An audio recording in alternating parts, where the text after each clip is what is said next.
Hey guys, it's Ian, coming to you with our first Q&A session. Now, this is not the ideal setting to be working at. I'm going to start with that. It's because my children are driving me crazy, and the only place that I've been allowed to work is in the corner of my bedroom. So I have a desk in my basement. I have a lovely kitchen table that I selected because it has a nice artwork behind me. So I'm going to have to figure out how to get a green screen so I can change what the scenery looks like. That's my goal for maybe my next video. Okay? So I wanted to go over some questions. So Q&A, if you will. Now I'm going to have to look down a couple times to, I made some notes to remind myself of the questions. I'm going to refer some links on our hub page because some of the stuff I know, some of the stuff I did a little bit of extra research on, just so I could give you good information and try my best not to get off topic, okay? So, number one question that I received, literally like just in order, the first question that I received, someone said, and I quote, "Hey Ian, what's with the mustache?" Well, let me tell you what's with the mustache, okay? It's very simple. Social distancing. If you're walking down the sidewalk and you see someone with a creepy mustache, you automatically want to get at least 6 feet away from them. Maybe more, maybe the other side of the road. So this mustache is simply for my own protection. When people see this coming down the sidewalk, they just get out of my way. They don't want to be anywhere near the same side of the street as me. So really, I'm just doing my part to flatten the curve. Okay? Second question. Okay? In the first part of the PowerPoint, I mentioned there were 2 people that were quote-unquote cured. So there were 3 or 4 questions about that. Okay, so I am going to post a link on your hub page from the journal Nature that talks about it a little more in depth. But here's the deal. That mutation is super, super, super rare. It's like less than 1% of the population have that mutation. Okay, so your likelihood of stumbling across that bone marrow donor are really, really, really low. Okay, so that's the first problem. And don't forget, you've got to be an exact match, right? So not only is it's like less than 1% of the population carry that mutation, but then that person would also have to be a donor match for you, right? So, I mean, you're talking about getting hit by lightning and winning the lottery sort of odds, okay? Now, there is some argument to be made, oh, maybe we just use those people as bone marrow donors every time. Not super ethical to do that, because again, they might not be a match for that person. First of all, that's the number one thing, right? If you need a bone marrow transplant, if the person isn't a donor match, then it's no good. You can't do it anyways. So maybe you could scan, all the people that register to be bone marrow donors, and you could do a genetic test to see which one of them, carry that mutation, and maybe they become your preferred bone marrow donor. But it's not that simple, okay? Now, there have been some experiments done, unsuccessfully, okay, where they did stem cell transfers, where they took stem cells, and we'll talk more about this in a later unit, okay, first of all.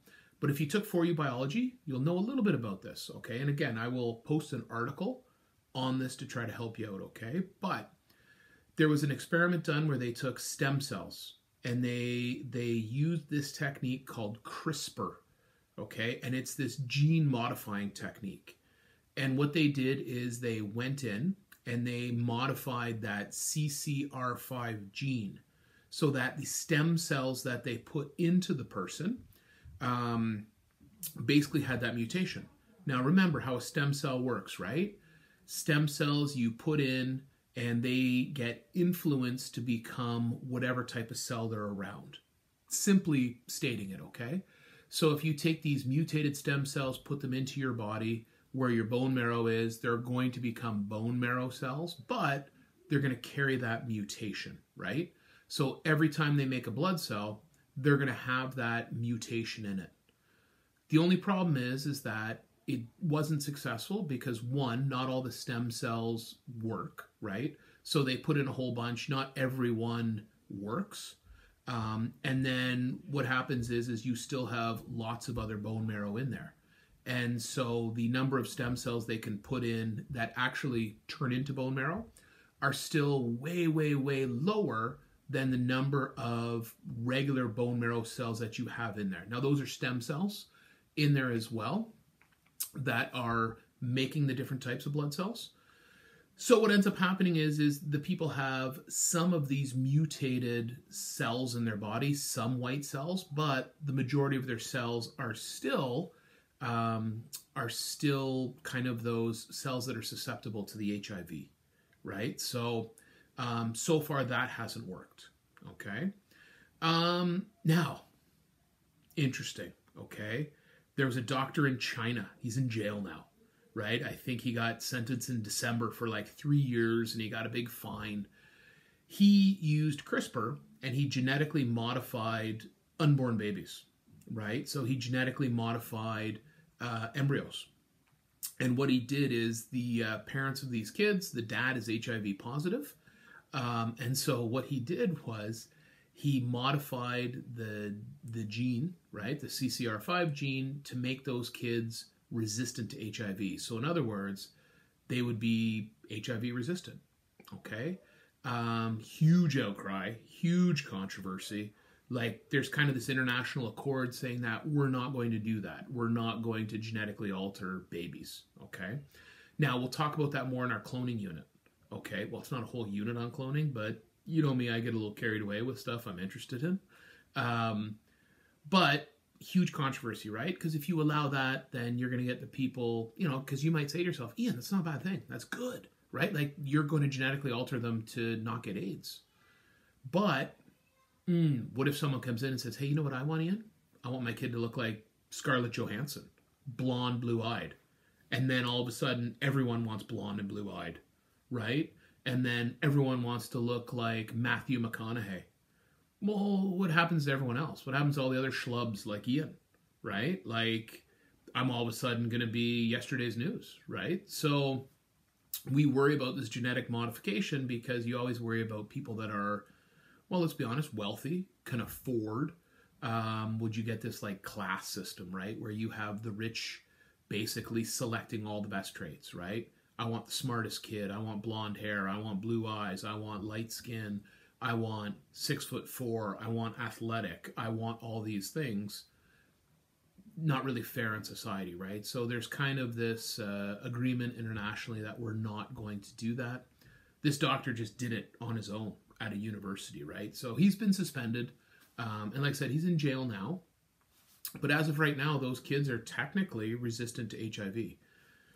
Now, the only way to actually test it would be to try to give them HIV, which you can't ethically do, right? You can run their DNA, you can run the genomic sequence and see if they carry the mutation in that gene. But, you know, really the only way to test it is to expose them. And you obviously can't do that, right? There was an article published, and I'll put a link to this one as well, saying that those kids may have a lower lifespan because of that mutation, but then it was kind of retracted. So there's still a lot of unknowns, a lot of controversy over it, okay? But I don't want to be associated, sorry.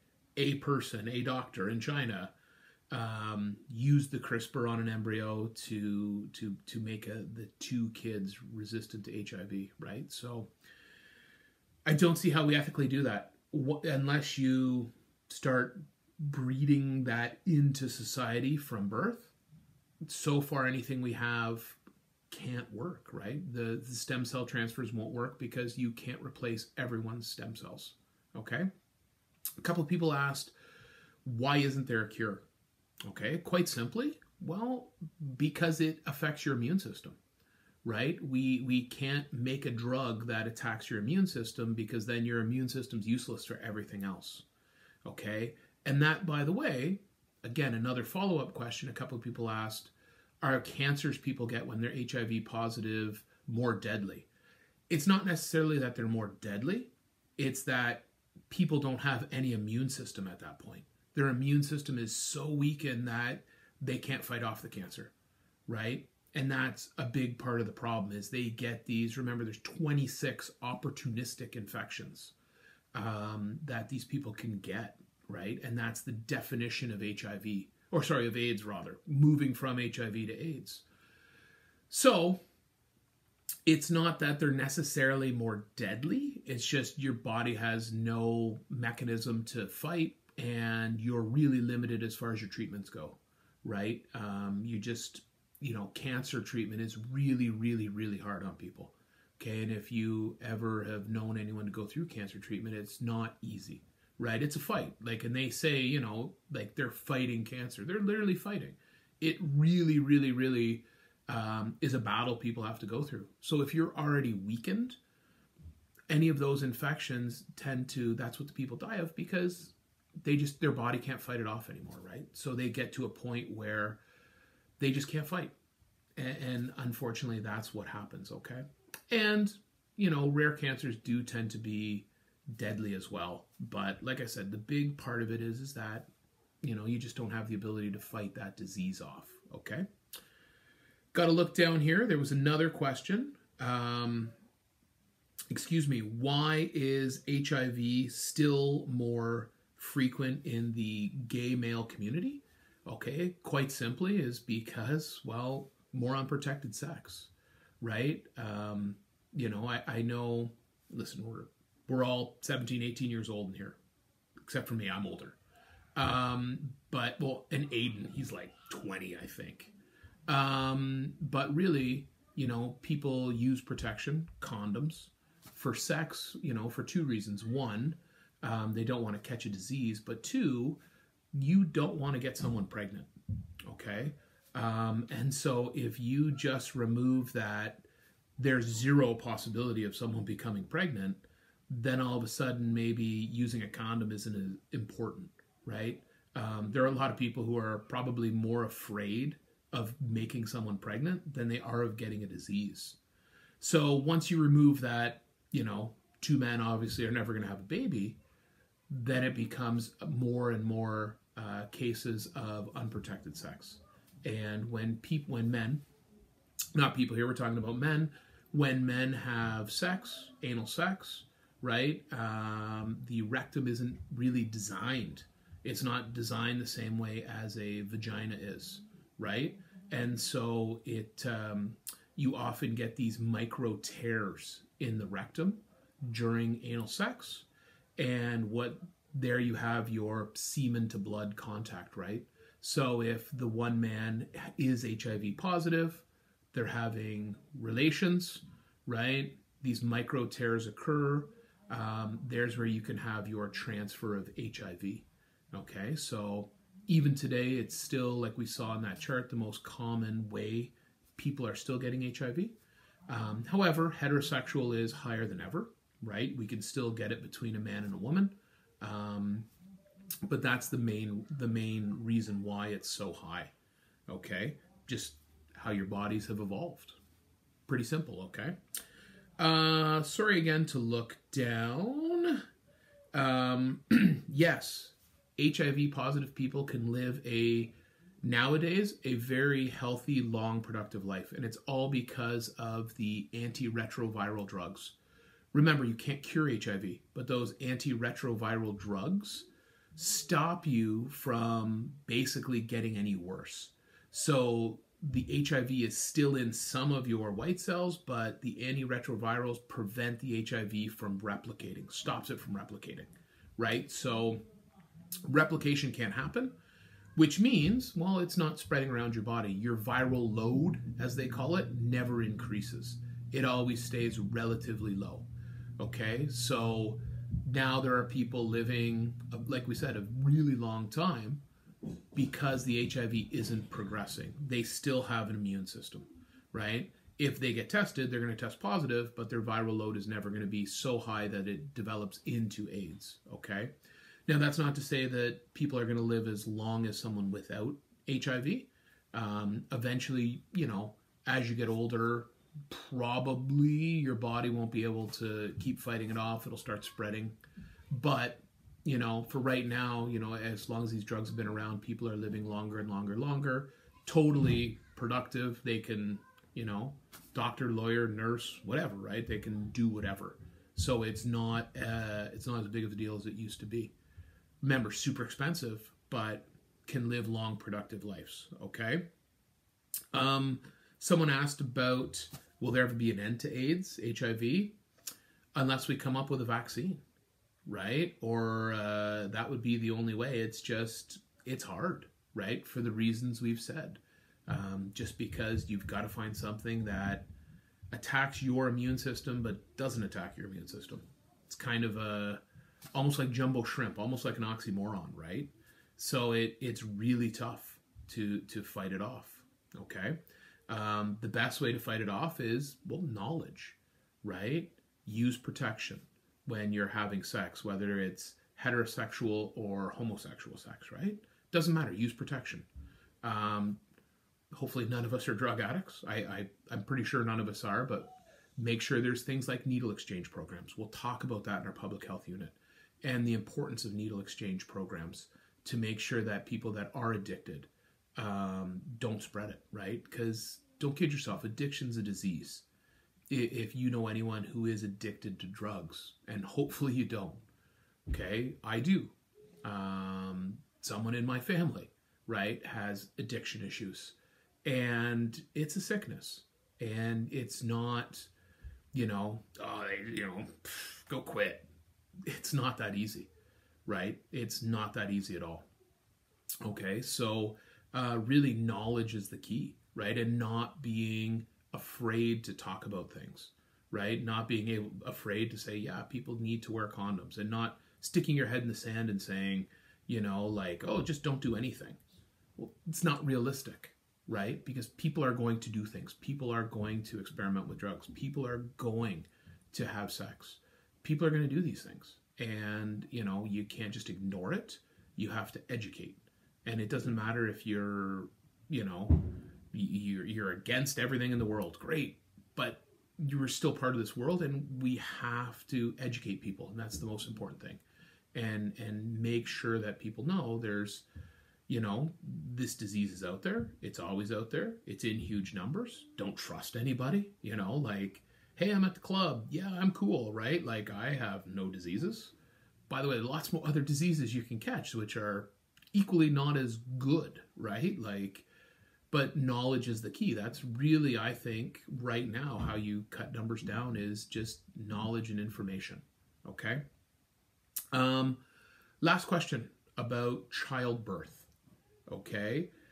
We mentioned breastfeeding and also childbirth.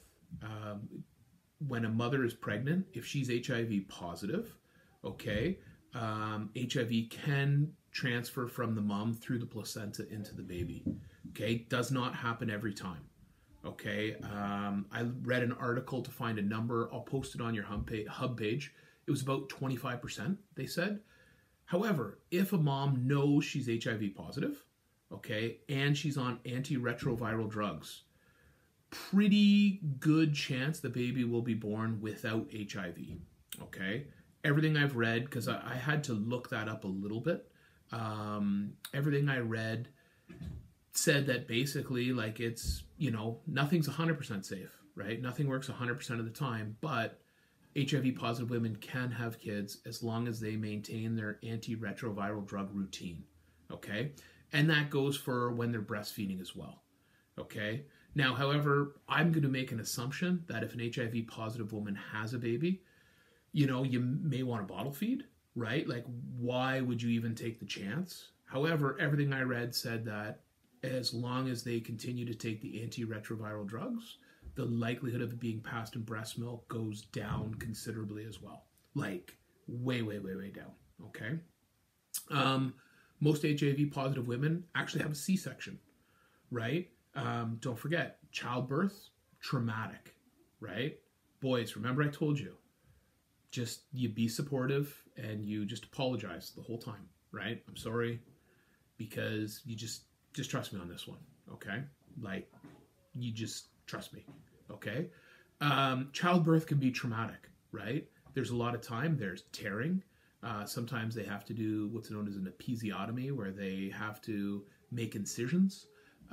So when a regular childbirth happens or a vaginal childbirth happens, there's a higher likelihood of bleeding and contact and the baby getting injured as well.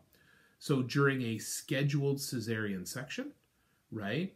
Yes, of course, they're cutting open the mom, right? But the chances of there being trauma to the baby are actually way, way, way, way decreased. Okay? So even though you're going to guarantee you're cutting into mom, right? There's going to be blood, you know. The fact that you can do it under an anesthetic, mom's not moving, it's scheduled, the mom's not in labor, the doctors can kind of control as much as they can control, right? So you really, really, really cut down the chances of there being any blood-blood interaction, or the mom's blood to the kid's blood. Okay. So yeah, I think that was about it for the questions. Okay. So if there's any more, forward them. I went a little longer than I thought I was going to go, but that's okay. I find this a fascinating topic. And yeah, so send your questions if you have any more. Look for a video tomorrow regarding the next part of the PowerPoint, okay? This PowerPoint is our work for this week, all right? Beginning of next week, we'll have a little assignment, okay? And that'll be the start of next week, okay? So, till next time, gang, keep the good questions coming. And miss you guys. And hopefully we see you soon, right? Take care.